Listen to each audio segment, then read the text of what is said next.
Let's Mic Global News. नमस्कार, Let's Mic Global News में आपका स्वागत है। मैं हूं राखी जैन। ईरान ने पाकिस्तान में होने वाली सीज फायर डील में शामिल होने से इनकार कर दिया है।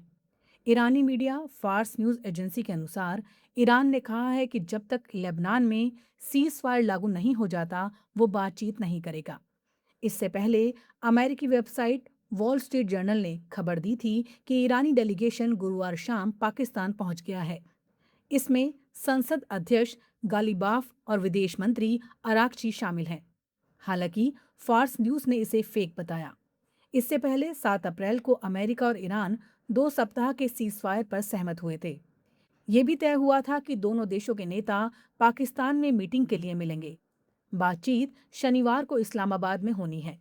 इसके लिए अमेरिकी डेलीगेशन आज इस्लामाबाद पहुंचेगा।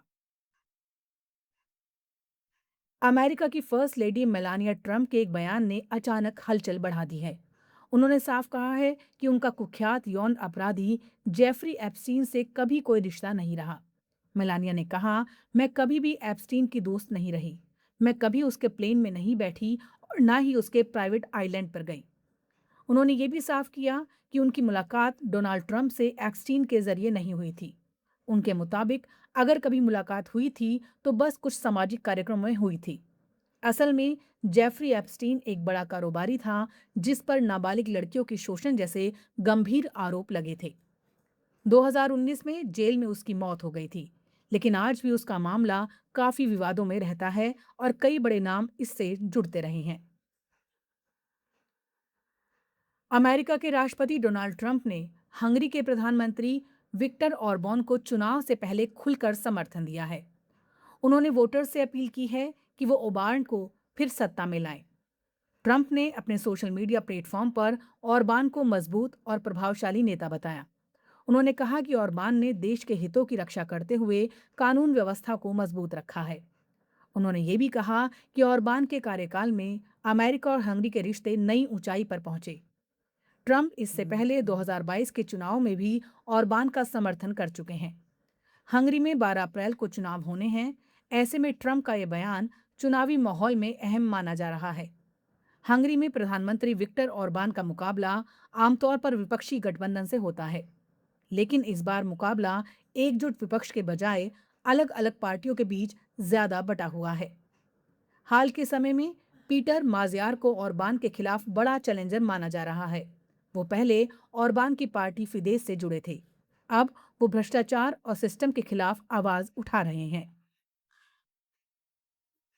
भारत ने सीनियर डिप्लोमेट प्रणय वर्मा को बेल्जियम में अपना नया राजदूत नियुक्त किया है। विदेश मंत्रालय ने शुक्रवार को इसकी जानकारी दी। वो यूरोपियन यूनियन में भी भारत का प्रतिनिधित्व करेंगे और जल्द ही अपना कार्यभार संभालेंगे। प्रणय वर्मा इस समय बांग्लादेश में भारत के हाई कमिश्नर हैं। वे 1994 बैच के भारतीय विदेश सेवा अधिकारी हैं और इससे पहले वियतनाम में भारत के राजदूत रह चुके हैं। उनके पास 3 दशक से ज्यादा का कूटनीतिक अनुभव है। ये नियुक्ति ऐसे समय पर हुई है जब भारत और यूरोपियन यूनियन के बीच फ्री ट्रेड एग्रीमेंट को लेकर तेजी से प्रगति हो रही है।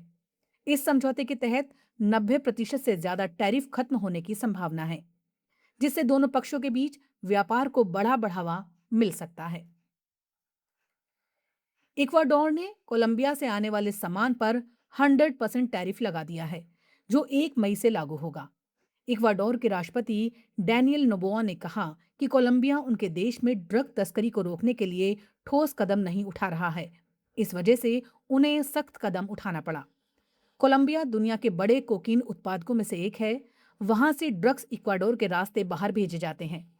इक्वाडोर का कहना है कि इससे उनके देश में गैंगवार, हिंसा और अपराध बहुत बढ़ गए हैं। इसे लेकर दोनों देशों के रिश्तों में तनाव पिछले कई महीनों से बढ़ रहा था। जनवरी में इक्वाडोर ने 30% टैरिफ लगाया था, जिसे मार्च में बढ़ाकर 50% कर दिया गया और अब इसे सीधे 100% तक पहुंचा दिया गया है। कोलंबिया के राष्ट्रपति गुस्तावो पेट्रो ने इस फैसले पर तीखी प्रतिक्रिया दी। उन्होंने इसे गलत कदम बताया और संकेत दिया कि कोलंबिया अब दूसरे देशों के साथ व्यापार बढ़ाने की दिशा में आगे बढ़ सकता है। ग्लोबल न्यूज में फिलहाल इतना ही। जुड़े रहिए लेट्स माइक के साथ। नमस्कार।